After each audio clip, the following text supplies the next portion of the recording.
Bonjour à tous et bienvenue sur boursicoté.com pour cette nouvelle analyse technique Forex, matières premières et Bitcoin avec une paire de devises euro-dollar qui confirme donc son double appui sur la zone des 1.0780 puisqu'après ici avoir par deux fois testé cette zone de support tente une remontée.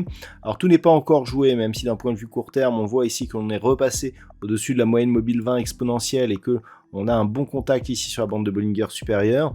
Tant que l'on ne recasse pas ici à la hausse cette zone des 1.09, on est toujours potentiellement dans une succession de points hauts qui évolue dans une dynamique baissière. Donc il faudrait à minima casser ici cette zone de résistance, continuer ici avec une forte dynamique pour confirmer le signal que nous avons ici de double appui donc sur cette zone des 1.0780, voire même légèrement inférieur, hein, on est plus proche des 1.0750, et donc si on casse ici cette zone, on pourra réorienter la dynamique.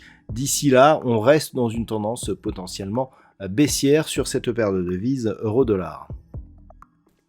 Sur la paire de devises livre sterling contre dollar américain, c'est la zone des 1.30 qui résiste bien. Ce support majeur et psychologique a été attaqué assez souvent ces dernières semaines, et pourtant c'est une stabilisation que nous avons donc sur la paire de devises livre sterling contre dollar américain.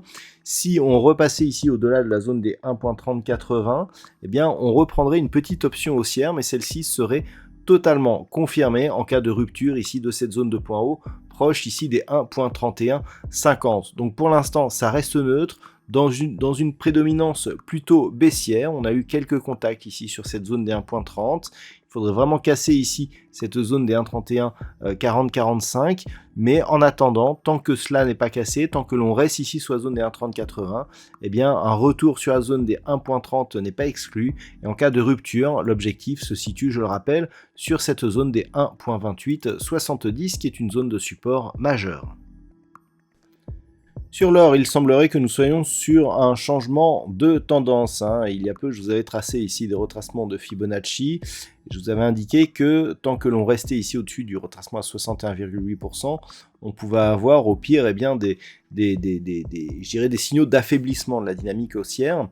Sauf que l'on a cassé ce retracement à 61,8%, et c'est renforcé par le fait que l'on est repassé ici sous la zone des 1957 $ l'once. Donc l'enjeu sera désormais d'observer cette zone, puisque depuis cette cassure ici, si elle est confirmée en tant que résistance, clairement on sera sur un mouvement de retournement, puisque nous avons consolidé donc sur un retracement supérieur à celui des 61,8% de Fibonacci.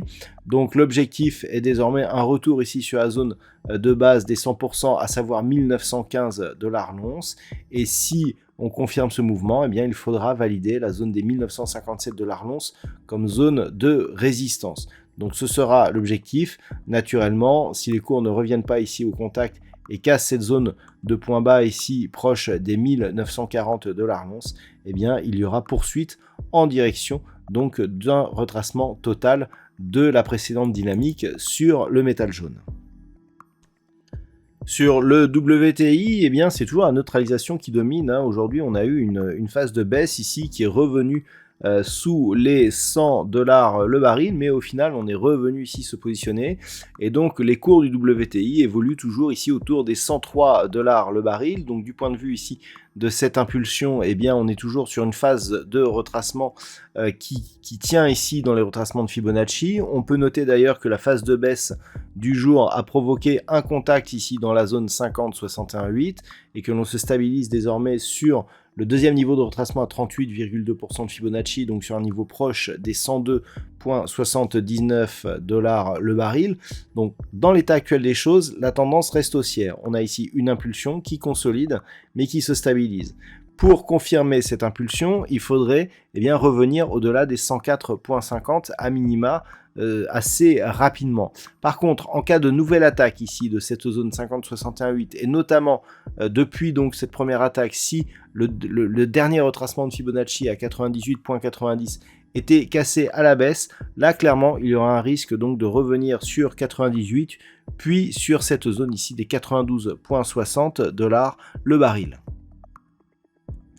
Et puis on termine par le Bitcoin qui est toujours ici sous l'impulsion de cette dynamique baissière, puisque depuis ici que ce Bitcoin a coté 69 000 $ pour un Bitcoin, pour passer ici à des niveaux proches des 33 000 $ pour un Bitcoin, donc sa valeur a été plus que divisé par 2, eh bien on a un petit rebond technique qui par rapport justement à cette impulsion eh bien, n'est venu consolider ici que le deuxième retracement de Fibonacci à 38,2%.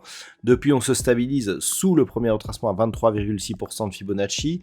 On est certes porté ici par une petite dynamique haussière que l'on pourrait quantifier ici par cette zone de support donc qui définit ces 3 points de contact, mais attention en cas de rupture ici, et notamment si on repassait rapidement ici sous la zone des 39 650 $ pour un Bitcoin, eh bien on pourrait casser donc cette petite dynamique haussière pour reprendre le cours de la tendance de fond qui reste pour l'instant orientée à la baisse du fait justement de cette trop faible phase de consolidation à la hausse, donc de rebond technique, qui n'a pas invalidé ici l'impulsion. Donc clairement, il va falloir surveiller.